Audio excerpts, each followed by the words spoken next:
and he set them down halfway between himself and the children before stepping back again. The boy's eyes widened, suspicion wrestling with hope, until finally hunger won and he darted forward, grabbing the food and retreating like a cautious animal, inspecting it before breaking the bread in half and handing the first piece to his sister. Caleb watched quietly as they ate, noticing how the boy took smaller bites, saving more for the girl, and something inside him, something he thought had turned to stone, began to crack. When their hunger softened into shy gratitude, Caleb learned their names were Thomas and Ellie, that their mother had passed in the winter, and their father, a railroad worker, never returned from the last job out west. And with no kin willing to take them, they'd slipped away before the county could separate them into different homes. They had been hiding near town, doing odd chores for scraps, saving each crumb like treasure, and Caleb felt shame burn in his chest, knowing he had ridden past this creek dozens of times without ever looking closely enough to see what was right in front of him. The boy kept apologizing for thinking Caleb would steal from them, and that apology nearly broke him, because no child should have to guard dinner like a soldier on duty. And as darkness settled heavier around them, coyotes howled in the distance, reminding Caleb how unforgiving the plains could be. He looked at the fragile fire, at the patched clothes, at the way Ellie leaned against her brother, as if he were the only wall left standing in her world. And Caleb knew he couldn't ride away, not this time.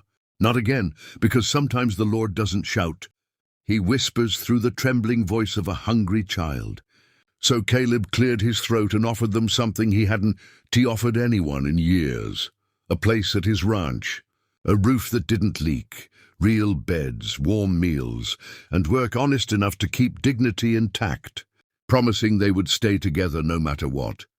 Thomas studied him with eyes too old for his age, searching for lies, and Caleb didn't look away, because trust demands steady eyes. And after a long silence broken only by wind brushing the grass, the boy nodded once, a silent agreement heavier than any contract. And as Caleb lifted Ellie gently onto his horse and helped Thomas climb up behind him, he felt something unfamiliar stirring in his chest, not grief, not loneliness, but purpose. And as they rode toward the distant silhouette of his ranch house against the fading sunset, Caleb realized that maybe salvation doesn't always arrive in churches or grand miracles. Sometimes it stands barefoot by a campfire, asking you not to take the only food it has left. And that night the lonely rancher rode home with more than supplies. He rode home with a second chance. If this story touched your heart even a little, make sure to subscribe to the channel so you never miss another powerful tale of hope rising from hardship. Your support keeps these stories alive. The Boone Ranch had not heard laughter in years, and the first morning Thomas chased a chicken clear across the yard while Ellie giggled from the porch. Caleb stood frozen by the barn door, unsure whether the sound was real or a memory trying to fool him. But when Ellie waved at him with sticky fingers from the jam he'd spread too generously on her biscuit, he knew this was no dream. The children adjusted slowly, as wounded souls often do, flinching at sudden noises, hiding scraps of bread in their pockets out of habit, and waking at night from fears they couldn't always explain. Yet Caleb never scolded, never rushed them, because he understood that healing moves at the pace of trust. He gave Thomas small chores, feeding hens, brushing the old mare, mending simple fences, never as labor but as belonging. And each evening they ate together at the same wooden table where dust once gathered untouched. Caleb listening to their stories about their mother, ace songs, and their father, tall tales of iron rails stretching to the horizon, and in return he found himself speaking of his own past, something he hadn't dared do in years, telling them about a little boy who loved racing the wind, and a wife who baked the best cornbread in 3 counties. And instead of pain swallowing him whole, the memories began to feel less like knives and more like lanterns guiding him forward. Word spread through town quickly, as it always does, and some folks doubted Caleb's intentions, whispering that a man so long alone couldn't suddenly become fatherly. But others noticed how Thomas walked a little taller beside him at the feed store, how Ellie's cheeks filled out with color again. And slowly suspicion gave way to respect. Then trouble came the way it often does, wearing polished boots and carrying papers. When a county officer arrived claiming the children had been reported missing and arrangements were being made to place them in separate homes back east, arguing it was for their own good, and Caleb felt something fierce ignite in his chest because he had seen what separation does to fragile hearts. Thomas stepped in front of Ellie again, just as he had by the creek, that same trembling bravery returning. And Caleb placed a steady hand on the boy's shoulder before facing the officer, calmly stating that the children had found stability on his ranch and that he intended to petition for guardianship. The battle that followed wasn't fought with guns, but with signatures, town testimonies, and proof that love can be measured in more than blood. And for the first time since burying his family, Caleb walked into the courthouse not as a ghost drifting through life, but as a man fighting for it. Neighbors spoke on his behalf, describing how the ranch thrived again, how the children attended church and school, how laughter replaced silence.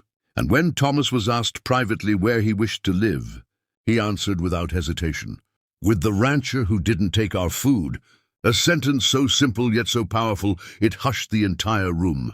Weeks later, the ruling came in Caleb's favor, guardianship granted.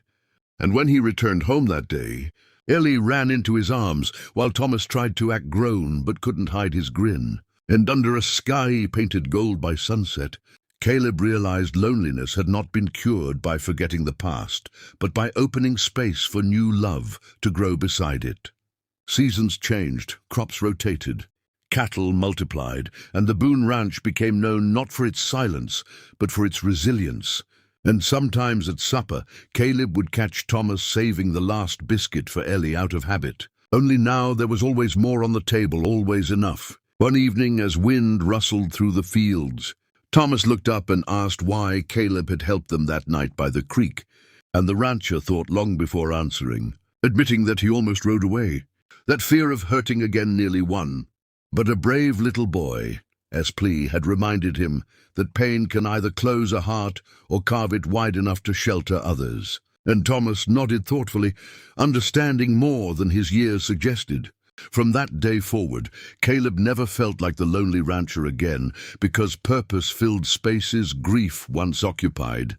And he learned that sometimes the smallest voices carry the greatest power, that protecting what little someone has can lead to giving them everything. And that family is not always born, it is chosen in moments of courage. So whenever the wind sweeps across the plains now, it carries not just dust and old regrets, but the echo of a promise made beside a fragile fire. No one will take what you worked so hard to save. Not while I stand here. And if you believe in stories where kindness changes destinies, where broken hearts rebuild stronger than before, and where hope rises from the most unexpected places, then stay with us, subscribe to the channel, and become part of a community that believes even the loneliest rancher can find his way home again.